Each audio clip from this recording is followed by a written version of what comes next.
ಚಂದ್ರಶೇಖರ್ ಆಜಾದ್ ಯುವ ಸಂಘ ಬೀದರ್ ವತಿಯಿಂದ ಸಂಸ್ಥಾಪಕ ಅಧ್ಯಕ್ಷರು ವಿಜಯಕುಮಾರ್ ಬಂಡೆ ನೇತೃತ್ವದಲ್ಲಿ ಶಾಪುರ ಗೇಟ್ ಹತ್ತಿರ ಲಾಡ್ಗೇರಿಯಿಂದ ಬಿದ್ರಿ ಚೌಕ್ ವರೆಗೆ 1 ಕಿಲೋಮೀಟರ್ ದೂರದಲ್ಲಿ ಹಳದಕೇರಿ ಉದ್ಯಾನವನಗಳಲ್ಲಿ ಬೇಸಿಗೆ ಸಂದರ್ಭದಲ್ಲಿ ಪಕ್ಷಿಗಳಿಗೆ ಕುಡಿಯುವ ನೀರಿನ ವ್ಯವಸ್ಥೆ ಹಾಗೂ ತಿನ್ನಲು ಆಹಾರ ಧಾನ್ಯ ಕಾಳಿನ ವ್ಯವಸ್ಥೆ ಮಾಡಿ ಮಾನವೀಯತೆ ಮೆರೆದಿದ್ದಾರೆ.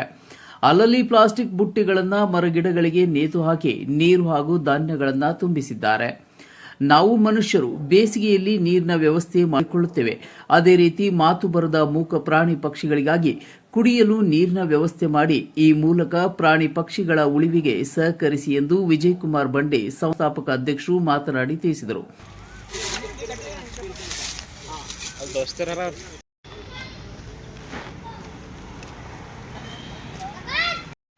ನಮಸ್ಕಾರ ಸ್ನೇಹಿತರೆ, ನನ್ನ ಹೆಸರು ವಿಜಯಕುಮಾರ್ ಬಂಡೆ. ಚಂದ್ರಶೇಖರ್ ಆಜಾದ್ ಯುವ ಸಂಘ ವತಿಯಿಂದ ಇವತ್ತು ಟೀಮ್ ವತಿಯಿಂದ ನಾವು ಇಲ್ಲಿ ಶಾಪ್ರಿಗೇಡ್ ಗಾರ್ಡನ್ದಲ್ಲಿ ಬಂದು ಇವತ್ತು ಮೊನ್ನೆ ಬಿದ್ದಿ ಸರ್ಕಲ್ ಕೂಡ 1 ಕಿಲೋಮೀಟರ್ ಪಕ್ಷಿಗಳಿಗೋಸ್ಕರ ನೀರಿನ ವ್ಯವಸ್ಥೆ ಮಾಡಿದ್ದೀವಿ. ಅದಕ್ಕೆ ಇವತ್ತು ಶಾಪ್ರಿಗೇಡ್ ಗಾರ್ಡನ್ದಲ್ಲಿ ಕೂಡ ಬಂದು ಪಕ್ಷಿಗಳಿಗೋಸ್ಕರ ಸುಮಾರು ಪಕ್ಷಿಗಳು ಇಲ್ಲಿದೆ.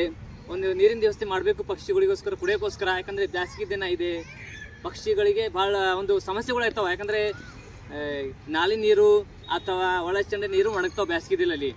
ಅದಕ್ಕೆ ನಾವು ನಮ್ಮ ಸಂಘ ವತಿಯಿಂದ ಇವತ್ತು ಚಂದ್ರಶೇಖರ್ ಆಜಾದ್ ಸಂಘ ವತಿಯಿಂದ ಪಕ್ಷಿಗಳಿಗೆ ನೀರಿಂದ ಅನುಕೂಲತೆ ಆಗಬೇಕಂದ್ರೆ ಈ ಥರ ಬುಟ್ಟಿ ತಗೊಂಡು ಎಲ್ಲ ಮರಗಳಿಗೆ ಇದು ಕಟ್ತಾ ಇದ್ದೇವೆ. ಸರ್ ಜೊತೆ ತಗೊಂಡು ಎಲ್ಲ ಸ್ನೇಹಿತರಿದ್ದಾರೆ. ಅದಕ್ಕೆ ಆ ಪಕ್ಷಿಗಳಿಗೆ ನೀರು ಕುಡ್ಲಿಕ್ಕೋಸ್ಕರ ಅನುಕೂಲತೆ ಅಂತ ಮಾಡ್ತಾ ಇದ್ದೇವೆ ಇವತ್ತು. ನೀವು ಕೂಡ ನಿಮ್ಮ ಮನೆ ಹತ್ತಿರ ಈ ಥರ ಮಾಡಬೇಕು. ಯಾಕಂದರೆ ಏಪ್ರಿಲ್ ಮೇ ತಿಂಗಳವರೆಗೂ ಬಿಸಿಲು ಬಹಳಷ್ಟು ಇರ್ತದೆ. ಅದಕ್ಕೆ ಪಕ್ಷಿಗಳಿಗೆ ರಕ್ಷಣೆ ಮಾಡೋದು ನಮ್ಮೆಲ್ಲರ ಕರ್ತವ್ಯ ಇದೆ.